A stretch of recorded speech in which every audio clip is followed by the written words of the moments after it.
Welcome to All In with Allie, the podcast for online business owners and entrepreneurs who are ready to create the life and business of their dreams. In this episode, I am honored to share with you a friend of mine and someone that I admire very much, not only for the work that she's doing in the world, but for her faith as a human and simply just the type of person that she is. You are about to hear a conversation with Dr. Jaap Waraich. Jaap is a psychiatrist who, for over 30 years, worked in hospital and clinic settings, treating thousands of patients with psychopharmacology, psychodynamic therapy, CBT, EMDR, and other trauma-informed therapies. That is, until she made the very bold move 30 years into her career to leave the traditional clinical setting and go fully virtual by starting her own business and becoming a podcast host. So in this episode, we discuss this journey of Jaap's and what led her to want to make such a bold leap and how she navigated such a huge change in her life and her career. And throughout this conversation, she shares endless golden nuggets that I know that you are going to absolutely love, related to faith and prayer and ultimately believing in the unseen and going for what it is that you want. I personally fell in love with Jaap the very first conversation that I had with her. And I have the feeling that after you listen to this, you're going to understand why, and you're going to feel the same. Her wisdom is deep. Her integrity is solid, and her energy is truly unmatched. So I, of course, will link all of the ways to work with her and to find her and listen to her in the show notes if you want to find her, which you probably will. But without further ado, I hope you enjoy this conversation.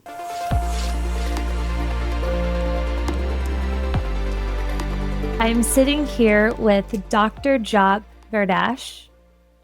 She is a psychiatrist, and I know you just got her full intro as you listened, but I'm very excited to sit down with you, Jaap, and discuss your journey and how you got here, because you are what I would consider, I guess, an enigma of sorts. How you got here, because you had a 30 plus year career in clinics and hospitals, and I want to hear your side and how you would tell the story.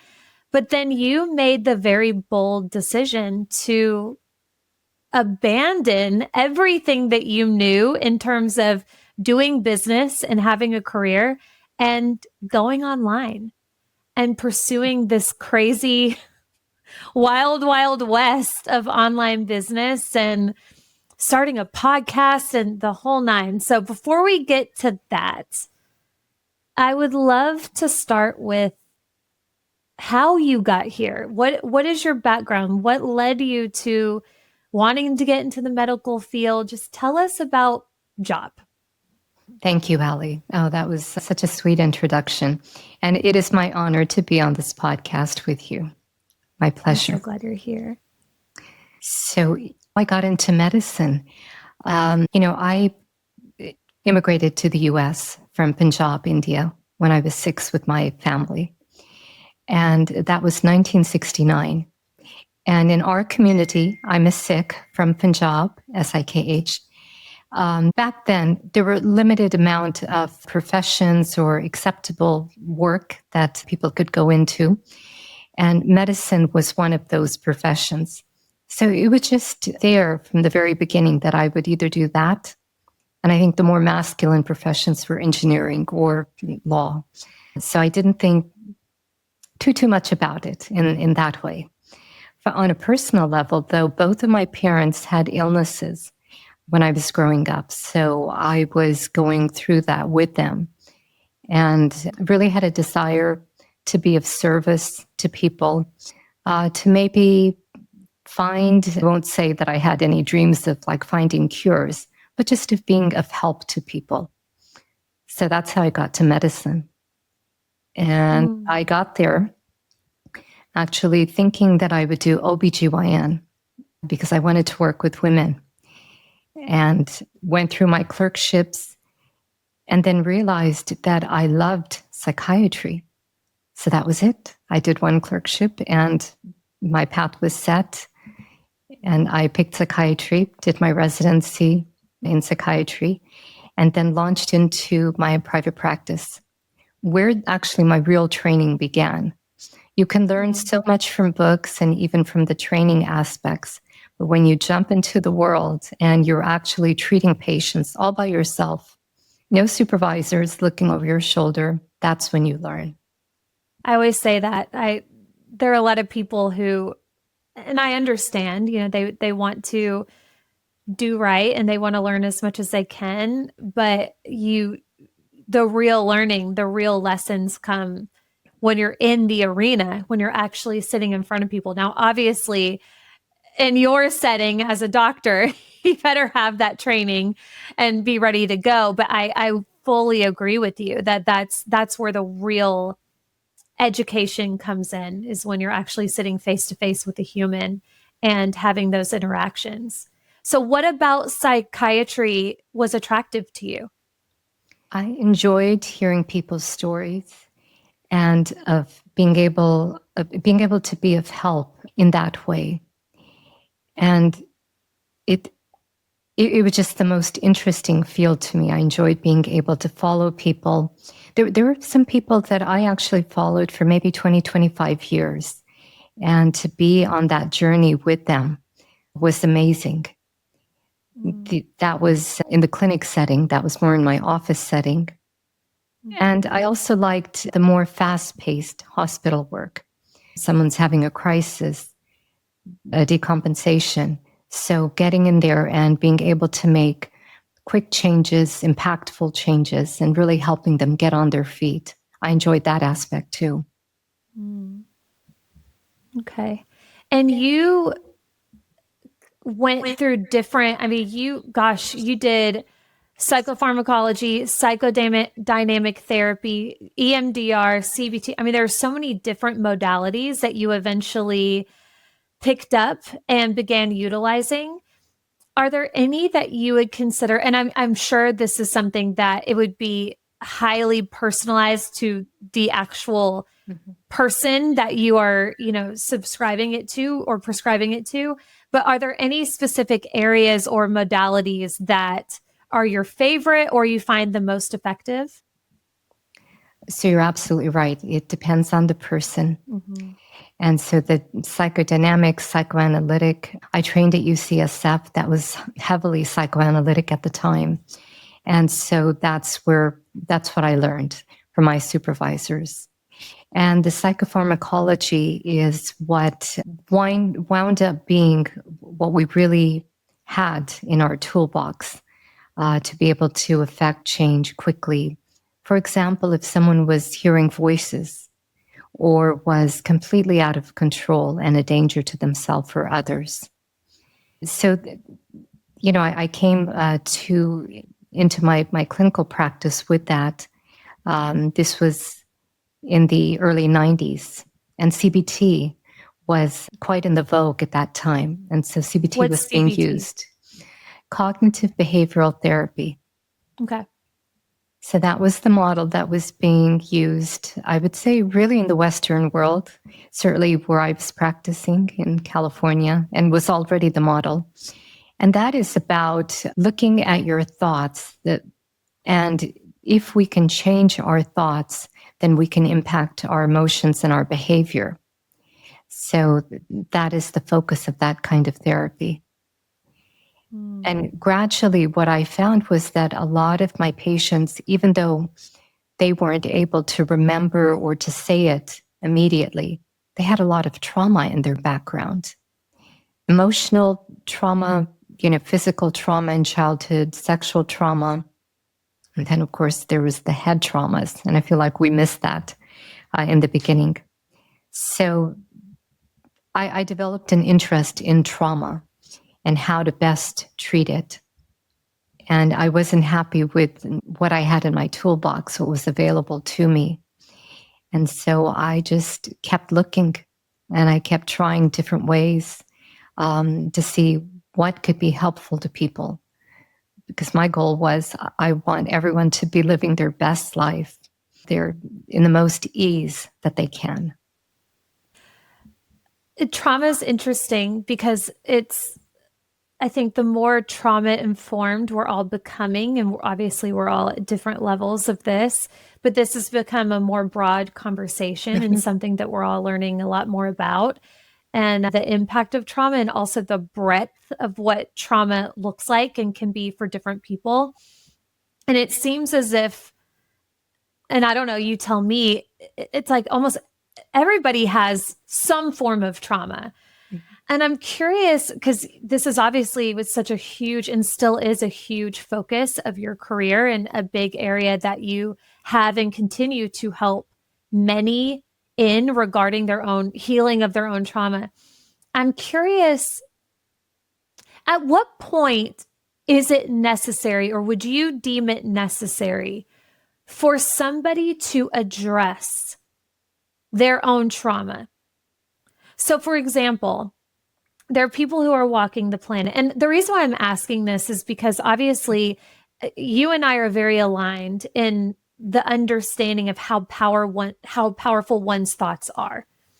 You know, your thoughts affect your beliefs, affect your thoughts, affect what you do and don't do on this planet and what you think you're worthy of, right? It's this trickle down system.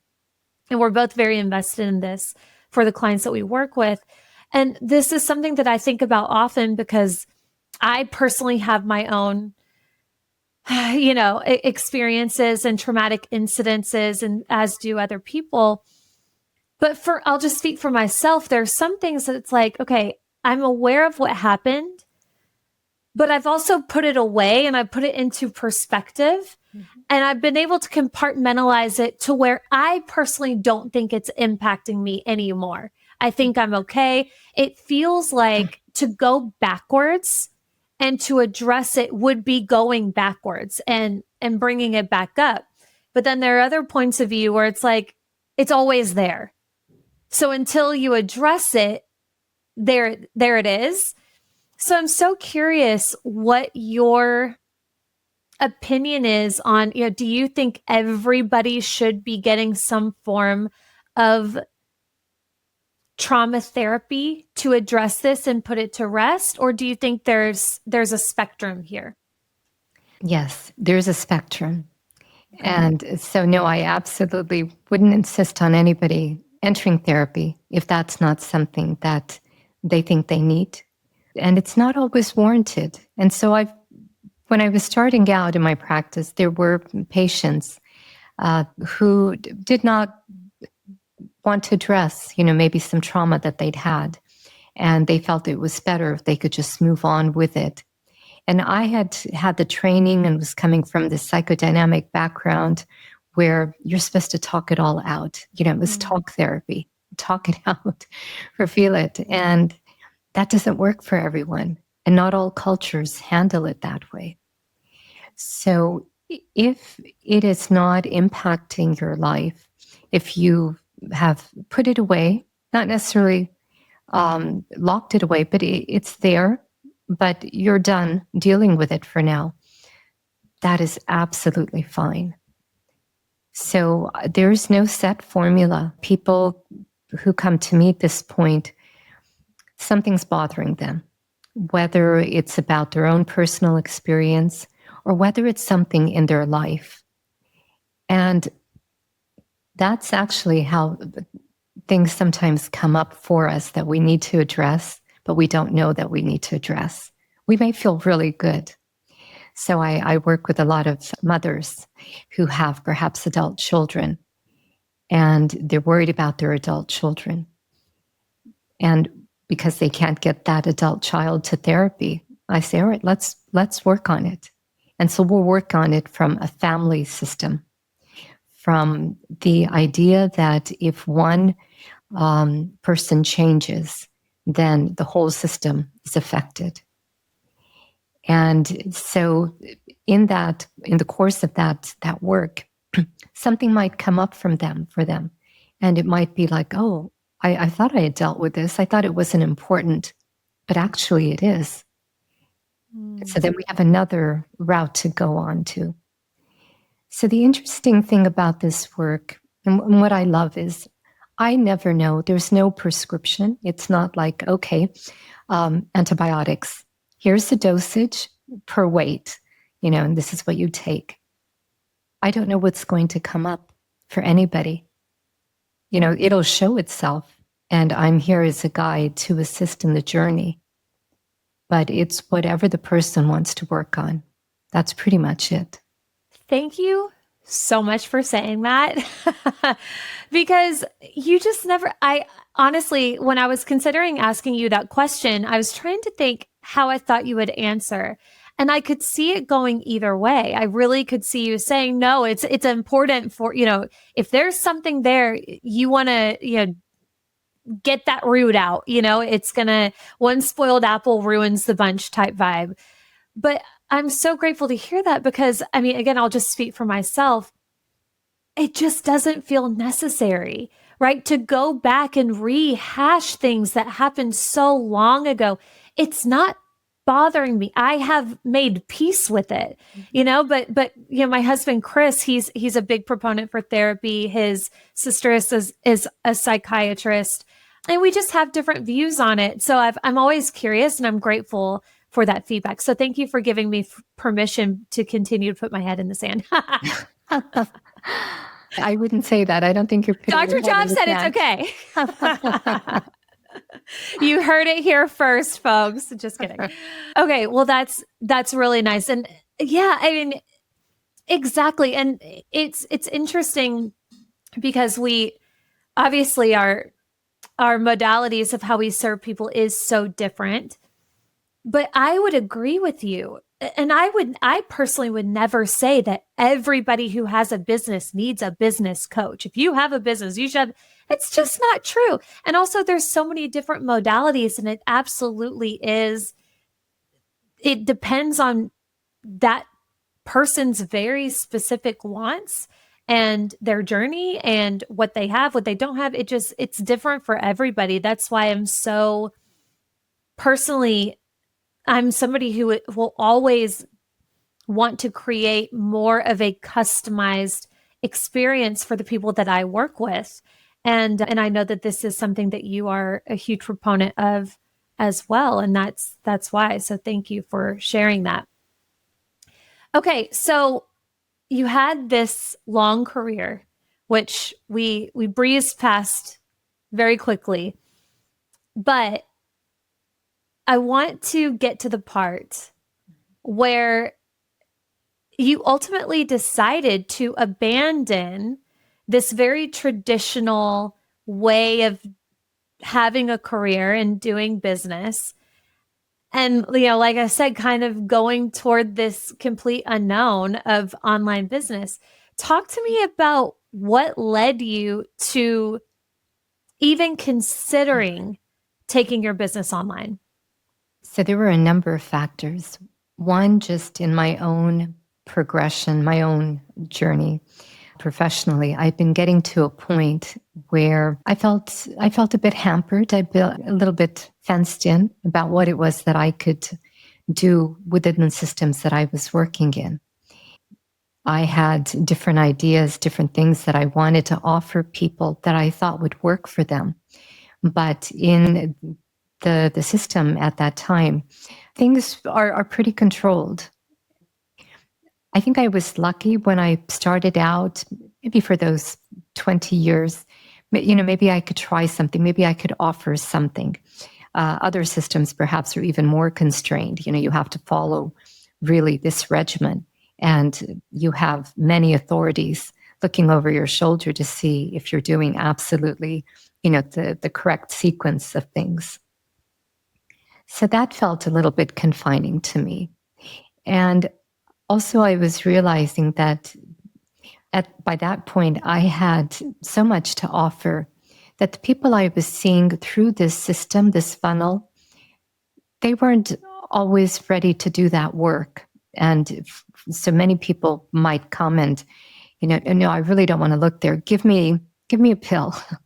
Let me feel better. And that's fine too. But it wasn't meshing with what it was that I could offer them and what I wanted to do. So there was that. And also, time of the pandemic, everything was shut down. All of a sudden, everything was virtual. I was working at an intensive outpatient services program, and we couldn't even see people in the same room. So I had to sit and see them virtually from the next room over. So that was so unexpected. I never could have imagined living in that kind of a world. But also, I became comfortable with that. And I realized that, yes, I can do work virtually, and it can be impactful and effective. I don't have to be in person with the person that I'm working with. So that allowed me to become comfortable with this process. And I think those things, and maybe my own personal journey, like I could say, you know what, I'm at a point, yes, I'm going to take this risk. And having a husband who was supportive of that. So it's like, okay, all right, I'm going to take this risk, try an online model, an online practice model. And it didn't happen immediately. I had the thought. But again, I think like for any journey, everyone is different. How comfortable we get stepping into that new life. Sometimes it's not easy to just let the old life go completely. And it may take a few steps, a few years, in my case. So those are sort of the factors, the components of my getting to where I am now. Yeah. COVID was obviously such an intense, terrifying, and interesting time in all of our lives, but the amount of people that COVID set free from this old way of thinking and this, like I said, traditional way of conforming and, not even thinking, not even realizing there's really another way until we were all thrust into a fight or flight, sink or swim situation. Like, well, you got to make it work. And for a lot of people, it set them free. And I would consider that to be the situation because you realize, when would you have ever tested these, helping people in a virtual setting had it not been for that? Maybe here and there every once in a while. But if your patients are used to coming in person, seeing you face to face, they would not have had either the opportunity or the desire to even attempt to do it virtually and see that might even be more effective for some people. Mm-hmm. So I'm happy to hear that at least there was that silver lining for you and it led you to this new life. Okay. So, and I also love too, how you said, because this is fascinating to me. I'm gonna go super micro here for a second. There was first the seed that was planted of like, maybe I could do this virtually. Okay, maybe I would consider this risk. Can we talk about what that process was specifically from the point that you got, the seed was planted, maybe this could be something that I actually do and take seriously and even more successful at, to the point that you are actually taking action? What did that season look like? That took a lot of hard thinking, contemplation, and different struggles and emotions. As I mentioned before, there were people I was following for 20, 25 years. Yeah. And if I was going to step into this new world, I wanted to do it completely. I didn't want it to be like, well, I'll keep one foot in, I'll keep one foot out. That just felt very difficult to me. Like, who would I take with me? Who would I offer that to? No, I knew I had to just make a clean break of it. And so that was difficult. And the whole process then of letting people know that I was going to be retiring from my general practice, that was not easy either. And helping them find people who I thought they would be well cared by. That was another part of the process. And then there is, of course, the whole financial worry that we all have, like, how is this going to work out for me? And fortunately, my husband's supportive. He's a psychiatrist as well. He continues to work in the general practice. So that was very helpful to me. I think without him, I might have had to really think, can I afford this or not? Because it's not easy to take that leap. Sure. Absolutely. And there are times that I certainly feel pulled. I still sometimes feel pulled, like, maybe, I need to go back in some capacity. And then if I sit with that, it doesn't feel good to me. Like, no, I really need to move forward. And so I've learned a lot about this whole process of moving from one step to another. And what I've understood is that we have to step fully, not just internally, but externally with all the small steps that we take. And to say, okay, that is the past. I close that door on that chapter and I fully step into the new. Because if you don't, you're just hanging. Oh, so good. That's powerful. That's all in. And I agree with you. And it's so easy to be 1 foot in, 1 foot out. But yeah, you get conflicting results. It's confusing and it ends up being more complicated than if you kind of rip off the Band-Aid. But when you're ready. And that's going to look different for everybody. There are some people who they get an idea and they're like, I'm ready to go right now. And they take that leap and God love them. I've never been one of those people. I'm somebody who I get a seed, I sit with it, I contemplate and for me, it feels like until it feels like staying where I am just doesn't feel right anymore. And that feels like more of a risk than the risk itself. So thank you for saying that. That's really, really powerful. So you got to this place in your mind where, okay, I'm gonna take care of my clients. Check. Hubby is on board. Check. Then what? Like what was the time frame? What was your first action at that point? So I had anticipated, actually, I'll share this with you. I actually went on a retreat. So after ending at the hospital, after seeing my last patient, moving them on, having this hard date, I went on a retreat and it was 3 days, not long. But while I was there, did some rituals about ending and starting anew. And that was important. It felt very important to do that, actually, almost, like a graduation ceremony. Like, all right, I'm moving on from this step. And I had thought, all right, I'll take about 2 to 3 months to get this going. I know what I need. I know the things I need. I need a website. I need these things in place. But life doesn't always go as we think it's going to go. And what I wound up doing then for the next couple of years was a lot of work on myself. I had been spending all this time just going for so many years. If it wasn't taking care of patients, it was taking care of my kids, my family. And I needed time just to reflect, to reconnect with my inner child, to address issues that I had had to just put away. Thought I was dealing with them, but if I was going to be able to truly help people and support them in the way that I wanted to, I had to go there myself.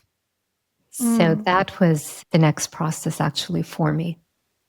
Talk to me about this inner child work, because we've talked about this before. This is an area that you help your clients with, I think often, if it's necessary. Yes. Talk to me about that. So the inner child, that's talked about actually a lot. I think social media, popular culture these days. And I think people do understand that most of us had some traumas as children. And those traumas, some of those traumas are really important in that we go from that place of being very innocent, being shocked in some way, like shocked into, okay, this is the world. And you leave part of you behind with that shock or with that trauma. And for me, I hadn't really worked on this, but for me, it occurred when I was 6 and I moved with my parents to this country. And I had been living with my maternal grandmother, and that was a very safe, loving place for me. My parents lived close by. I saw them every day, but she was my safe place. And so for me to move countries, move communities, go to a place where grandma wasn't with me, my parents were there, but it was a really big trauma. And so I took some time to take a good hard look at that and realized that my true self had decided to stay behind. I had no idea, but she had decided, I'm not going here. This place is not for me. It's too dark. It's too scary. I'm staying behind. And with her stayed many qualities that I had. And so in this new journey that I knew required courage that she had, I had to call her in. And she was not willing to come in. I could feel her. I could see her in my mind. She was like, no, this is still not a place that's safe for me. And so that took some work. Really it was like a step-by-step telling her, I really need you. I need you to be with me and I love you. So doing different things externally in the world that she might enjoy, that she might need herself. I think I mentioned to you at some point that the neighborhood wasn't feeling so safe. We've lived in this house forever, but things have changed. And so I felt the need to put up a front yard fence, which is unusual in our area. No one else has one. But it seemed really important to do that. And that was, I realized, for her, for my inner child to feel safe. Like, okay, I have this boundary. And my grandmother had a front yard fence. She had a beautiful lawn, with a circular driveway. And I have many happy memories playing in that yard. So there were a number of steps. And then eventually I got to a point, actually just before I recorded my first podcast episode. Wow. I felt that she was with me. She made herself known and I could see her and she was smiling and she was right there with me. Wow, that makes me emotional. That's beautiful. When you were doing this, was this in meditation? I would do it sometimes in meditation, sometimes when I prayed, sometimes just talking to her, imagining her in my mind and just talking to her. I really need you. That's what I would say. That's beautiful. And I love how you said I think it's so easy to overthink these things. And that's why I'm so thankful that there are women and people like you, good people who are doing the healing work that you are doing, who has the level of education on these different modalities to support people. But sometimes we can do these things ourselves. And correct me if I'm wrong, but I think inner child work, you can do it on your own and there's no right or wrong way to do it. It's just you're connecting with a version of yourself who's very much still there and present. It's just you reconciling with him or her and getting to a good place. And I'm not surprised to hear at all that the day that she decided to come forward and play again was the day before that you recorded your first podcast. And I've actually heard people say this, like when you hit a level of healing, you'll notice like a new chapter will begin to unfold for you. You're almost accessing like a new parallel reality or something, is how some people will describe it. Do you agree with that? Yes, that's exactly how it felt to me. Mm-hmm. And the other point that you're making is about how we actually have answers within ourselves. And so it's not really about an expert telling us this is the way to go. we can get answers in our environment. Sometimes they come through other people, like a podcast. Sometimes they come from the environment.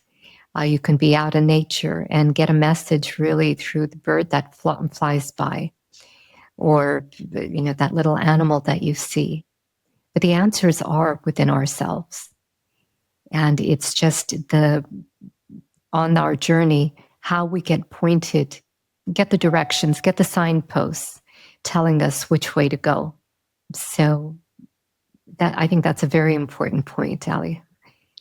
So, and as far as, that alternative dimension, yes, we have different versions of ourselves. Isn't that right?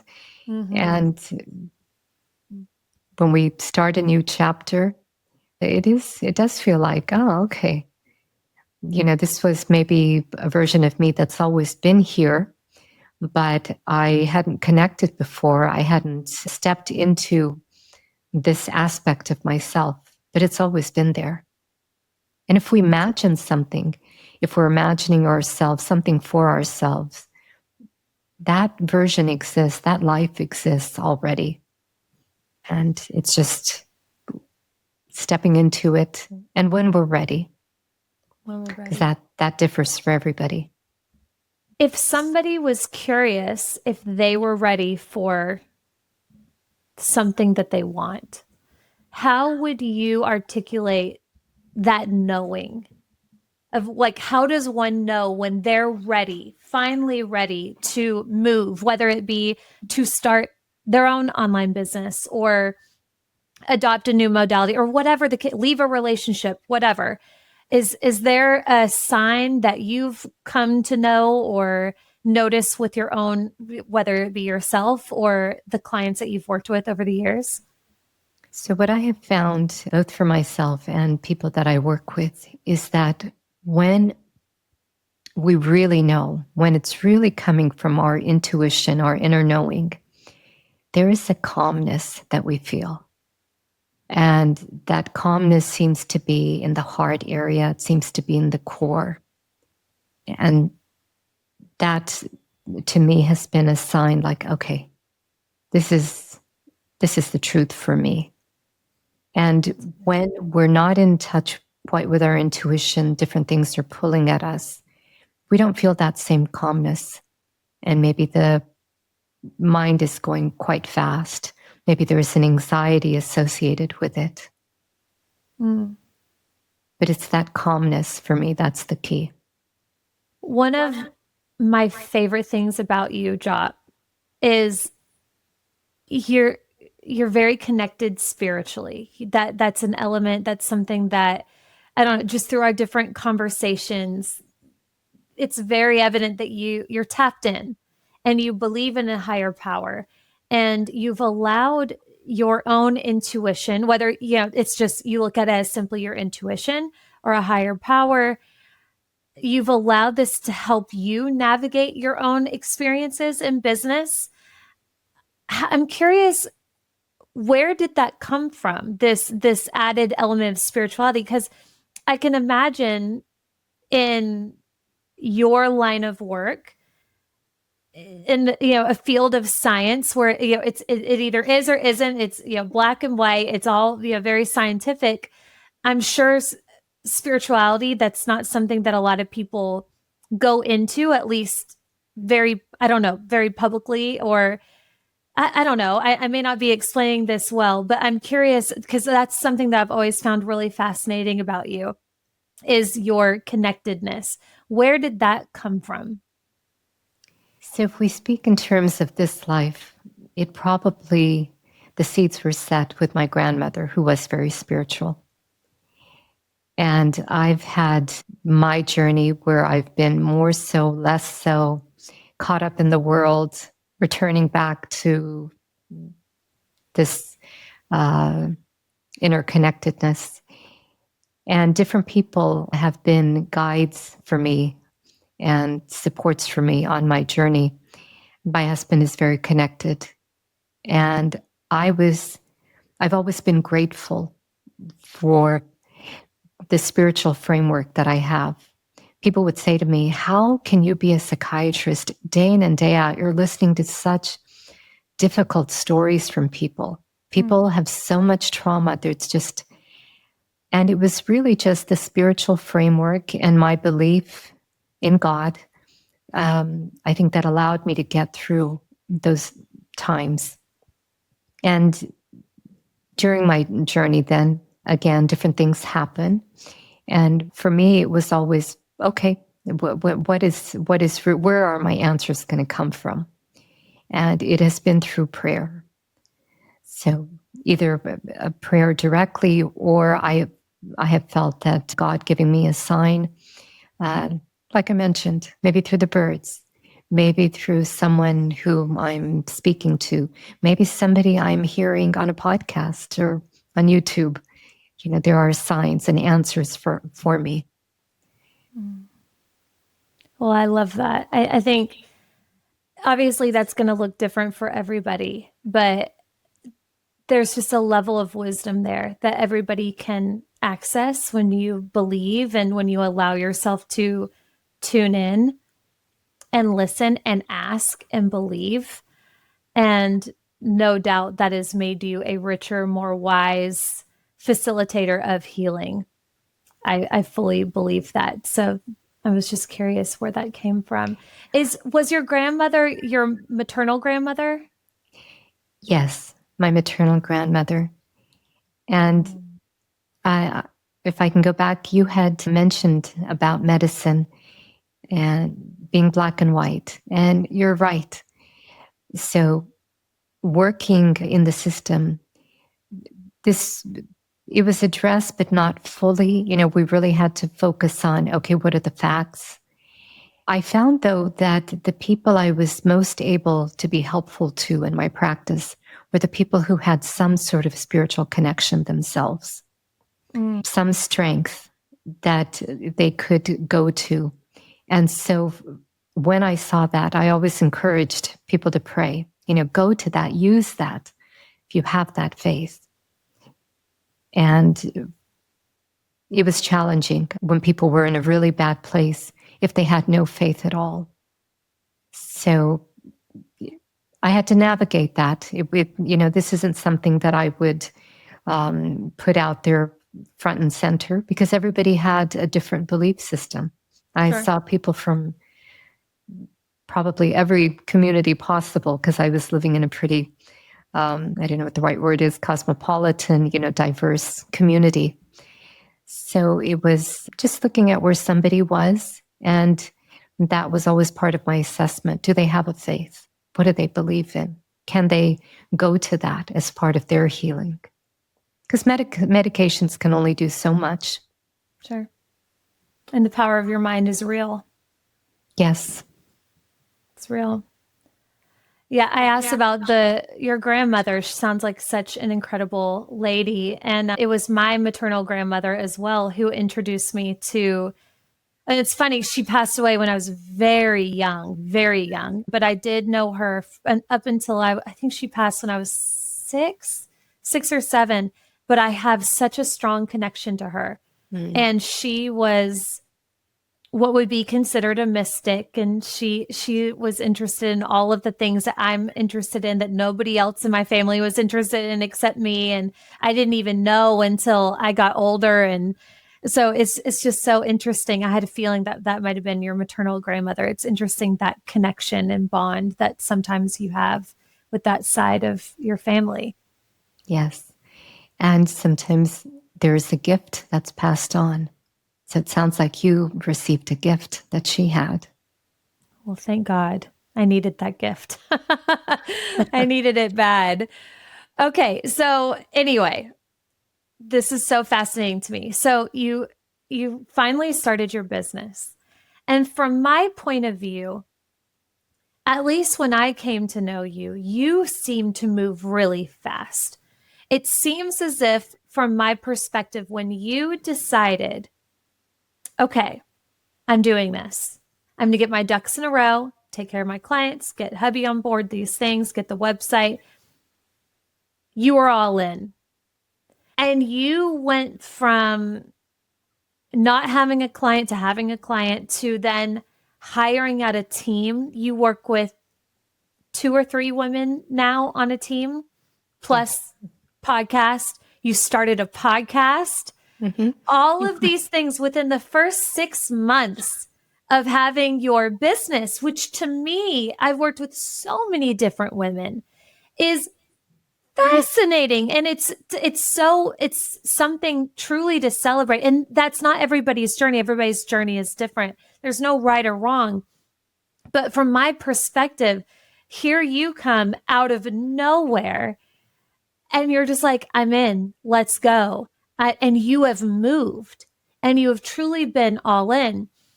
I would love to hear, and I know we only have about 10-ish more minutes. So I don't want to go over on time, but what has that experience been like once you fully committed and you knew the things that you needed to do? How did that serve you? Would you have done anything differently? So, yes, getting to that point, there was a lot of preparation. And so I'm like you too. I get the seed, I sit with it for a long time. And there's maybe it looks like nothing's happening on the surface. Maybe my family didn't even realize, but I'm preparing internally. And how and why I get to that point, sometimes I'm not even clear, like exactly when I make that jump. But yes, then I get to that point and I'm ready to go and I do take action. And would I do things differently? Sometimes I think I certain decisions I might take a second look at or a third look at. And I think we always will feel that way, like, oh, I could probably have done this slightly differently. But that's how I seem to work. And you're right, not everybody works that way. That's my journey. That's maybe my personality. And it did feel like a bit much. I went in like, okay, I'm ready. I'm going to do this. But then there were times when there was some overwhelm, like, oh my goodness, what have I gotten myself into? Mm-hmm. This is a lot. But what keeps me going is knowing that there are people that I am meant to connect with, and there are people who can benefit from what it is that I have to offer. Whether it is a sentence that I might say in the podcast, or whether it is that actual very big transformation that can happen from working with me. And if I don't put myself out there, then, how will they find me? So I must do that because there are people that I am meant to work with who can benefit from what I have to offer. Oh, there are so many people. There are so many. And that feeling of overwhelm, I don't know one person. And this is, I don't know, maybe other people and maybe careers that they're used to feel that overwhelm. Online business, there's so many different areas, right? Like there's so many different things. You have to have support in a team at some point, especially if you're doing a podcast. There's the marketing, there's the actual facilitating. There are just so many different parts that we are responsible for handling, which I think attributes to that level of overwhelm. So I just want to say that is, to me, very normal. And this is where we just get to remind ourselves, okay, we're not in a race. We get to take it day by day, and adding that level of faith to the conversation. And I fully believe, and I think you do too, Jaap, too, that there's a reason why you were pulled to this way of doing business. I think there's a reason why you were pulled to starting your podcast and sharing your voice in that capacity. It's coming, right? We will know. We know already. I know for sure. And I know that as the person who's in it, it probably comes and goes for you. But I can just imagine people listening right now. Like if you hear Jaap's voice, you hear her energy, you can feel her energy. She has a podcast where she shares her insights and her wisdom for women to help us heal, to help us transform and access a higher level of ourselves. Can you please tell us about your podcast and what your intention is behind it? So the podcast, my thought was, I want to speak to women and share some things that I have learned and that I'm continuing to learn, because I'm always researching. My journey is not done. It's not like I've arrived, and this is it. And so many of the initial topics that I spoke on were like the inner child. And how do you connect with her, and how do you get her back in your life? Another episode was on families, and families being out of balance. And how do we do that? Because we actually can make more of an impact than we think in difficult family relationships if we can do the work energetically, so to speak, putting people in their correct places and honoring everybody and giving gratitude. That can really reset the whole family system.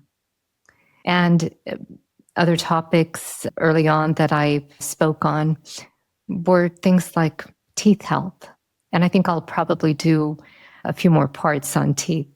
And recently I've been on another series which may not resonate with everybody, but I did think that it was important for me to start speaking. See, I'm pulled to just speak on certain topics. And it's like, okay, I have to speak on this. Somebody needs to hear this. I don't know where they are. They may be in another country. And Yeah. I have to speak on this. So maybe, a certain group won't resonate, but I know there are people that need to hear this. So that's how it's been going. And my hope, my prayer is that the women who need to hear this, and actually men, because as it's turned out, my topics are applicable to men as well. So if men are wanting to do this kind of work, this growth, then they're absolutely welcome in the audience. So that has been my intention, to share with people, reach people with what it is that I have learned and that I think might be helpful to them. So Jaap's podcast is called Calling All Women. We might need to change the title to Calling All. Calling whomever needs this. But this is the vibe. I mean, you listen, and anytime I listen to one of your episodes, it's like putting on a warm blanket. It's just calm and wise. And you have such a succinct way of explaining things, which I really admire, because that's not that's really not my strength. I'm working on it. But your episodes are brief. I mean, they're on average about 12 to 15 minutes, something like that, it seems. So I could not recommend more if you are looking into some really interesting topics, all to lead to a higher level of self and understanding and yeah, family systems, which is super fascinating. This idea that when you heal yourself, you actually heal your bloodline and people connected to you, which is, I mean, couldn't think of a more fascinating topic than that. And Jaap gets into it all. So please go listen to that. Okay, Jaap, I have one more question for you if we have time. Is that okay? Of course. Is there a book or a resource that you would recommend for everyone? Maybe something that has absolutely changed your life that you're like, if I could recommend one thing, it could be anything. What would that be? It would have to be prayer. There are so many odds against us in this world. We're being pulled constantly to not focus, to not really sit with ourselves. The technology is great because it allows us to connect in this way and reach people across the world. And the negative of it is that we're all like so connected to our phones. And, the first thing that we're doing is turning on the phone, looking at social media. And we're being programmed to have very short attention spans. So all it seems like all the social media platforms are getting like shorter and shorter. And so that is to really come back to our power, our true strength, peace. And if we want to affect changes in our lives and in the world, I'm going to say it has to be through prayer. To make that time, that's what I'd recommend. Make the time. Make it early, before everyone's up and hubbub of the day has started. It's so hard to pray, when all that is going on. Mm-hmm. Get up early. Pray to whomever you pray to. Connect with yourself. Connect with the divine. And that will be your source of strength through any obstacle, anything you have to face in the day. I couldn't think of a better piece of advice and a better note to end on. Jaap, thank you so much for your time and your wisdom and your story. Thank you for taking the risk to start a different version of your business and to make your voice and wisdom accessible to the world. Thank you, thank you, thank you. You are truly a light. I'm so grateful to know you, and I'm so grateful to have you on the show today. Thank you, Allie. It has been my pleasure. Such an honor to be here. Thank you. And we're going to have you back because I have more questions, and I hate that we're ending right now, so we will absolutely have you back. All right. I look forward to it. Thank you, Jaap. Bye-bye.